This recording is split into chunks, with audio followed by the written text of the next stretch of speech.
Hello everyone, welcome to sleepy classes. इस video में हम करंट अफेयर्स डिस्कस करेंगे of environment of the last week. So basically ये 4 topics हैं जिनको हम डिटेल में डिस्कस करेंगे। पहला है renewable energy certificates, Wayanad, Egyptian vulture, new pit viper and Arunachal Pradesh named after Harry Potter character.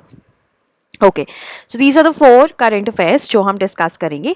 शुरू करने से पहले एक छोटी सी अनाउंसमेंट है रिगार्डिंग आर क्रैश कोर्स। देखिए, हमारा प्रीलिम्स का क्रैश कोर्स इज लाइव और आप उसमें इनरोल कर सकते हैं by visiting our website www.sleepyclasses.com।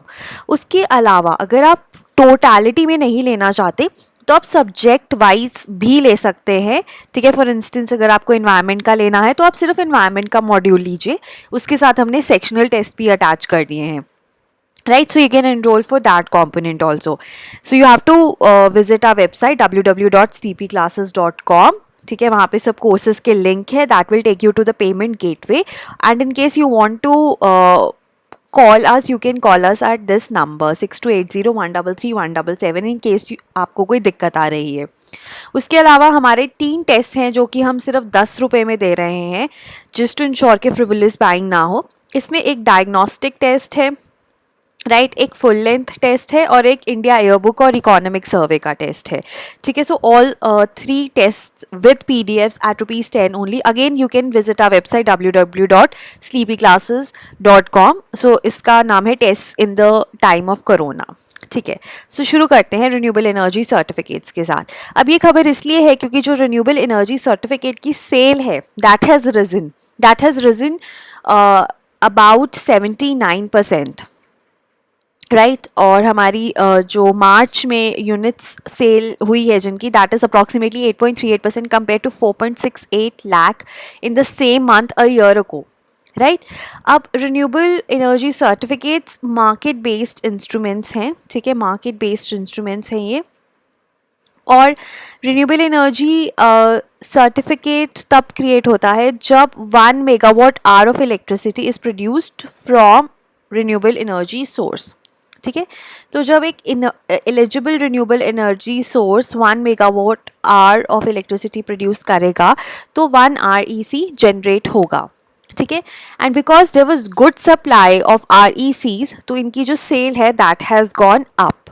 ठीक है, so this is good news for renewable energy generation in our country.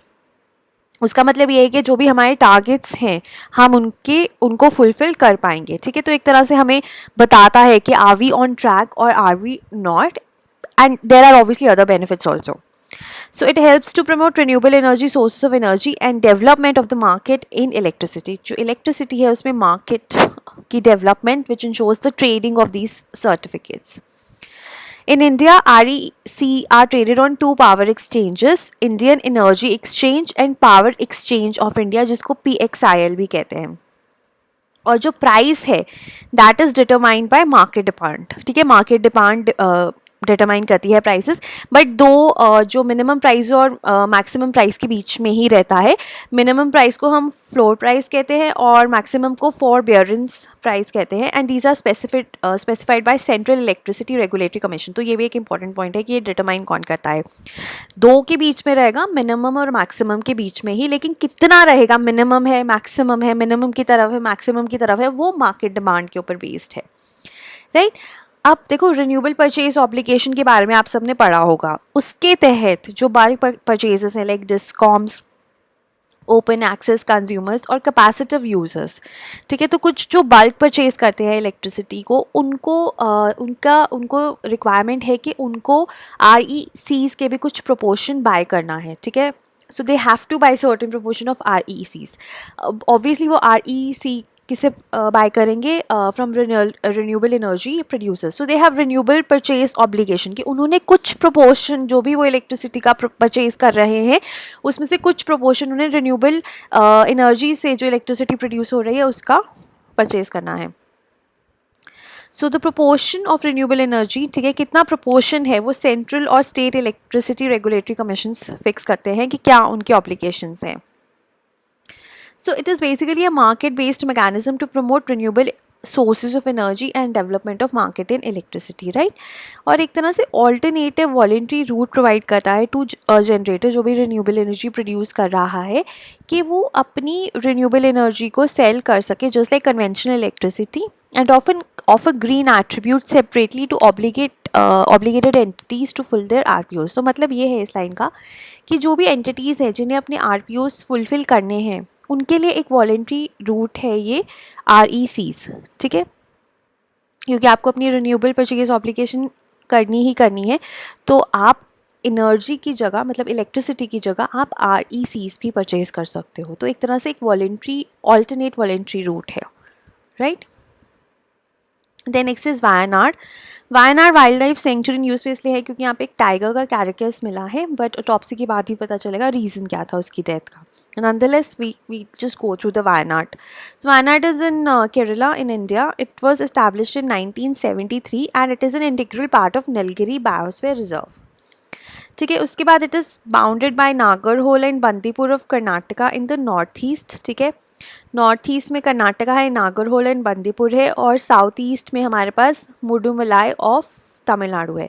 So if this is Wayanad, north east में वी हैव कर्नाटका का Nagarhole and Bandipur and Mudumalai in the south east. तो ऐसे आप picture कर सकते हैं, ठीक है। So look for Wayanad here, right. Okay, next is it is a part of the Deccan plateau, और यहाँ पे जो वेजिटेशन है मॉइस्ट डेसिडुअस टीक फॉरेस्ट हैं, ठीक है। मॉइस्ट डेसिडुअस फॉरेस्ट मिलते हैं आपको, और इनफैक्ट कुछ सेमी एवरग्रीन ट्रीज भी मिलते हैं, right. And it comes under Project Elephant because you can actually see a lot of elephants roaming here, ठीक है। Besides आपको tigers भी मिलते हैं यहाँ पे, bisons भी मिलते हैं, there's a lot of fauna which is found here, but Project Elephant का पार्ट है। और दूसरी चीज़ ये है कि one of the safest havens for different species of vulture like white rumpet and red-headed vultures, ये आपको बहुत ज़्यादा मिलती हैं यहाँ पे। Then next is Egyptian vultures. Egyptian vultures in Tamil Nadu पे एक आर्टिकल था in the Hindu, so I've covered this from there. So until a few years, कुछ सालों पहले आपको ना Egyptian vultures they were sighted all over the Tamil Nadu state, ठीक है। अभी सिंगल डिजिट में है नंबर इन तमिलनाडु, राइट। अब रीजंस क्या है, एक तो डिक्लोफेनाक, आपको पता ही है जितने भी वल्चर्स हैं उनके डिक्लाइन का रीज़न है डिक्लोफेनाक का is a pain killer which is used in the veterinary practices, ठीक है। तो एनिमल्स को दिया जाता है ये ड्रग।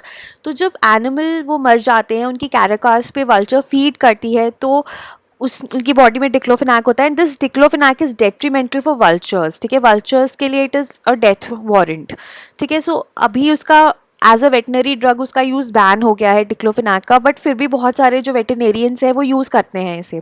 सो एक तो वो रीज़न है। दूसरा है कि जो स्पीशीज़ है ना, they also feed on the worms in cow dung and other insects and bugs.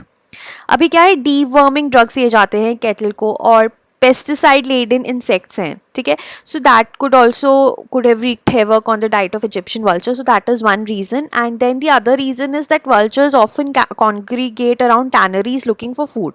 अब tanneries में there is use of chemicals like chromium, sodium and ammonium, and that might have affected the population also.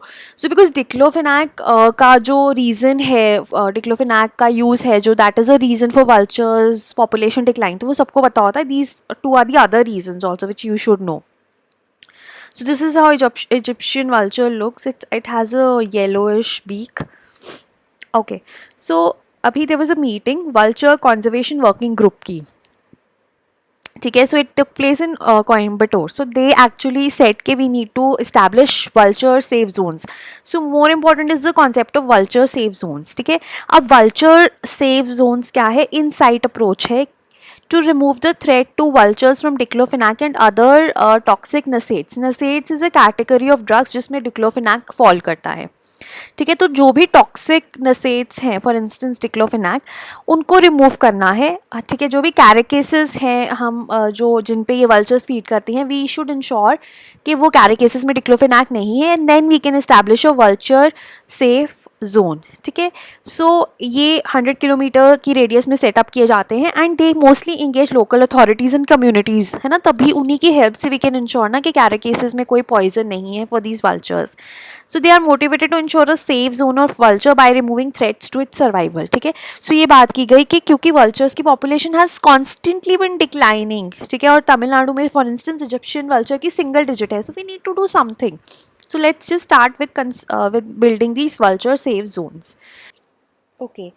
The next is IUCN कहता है कि white backed vulture, long build, red headed और slender billed critically endangered हैं according to IUCN.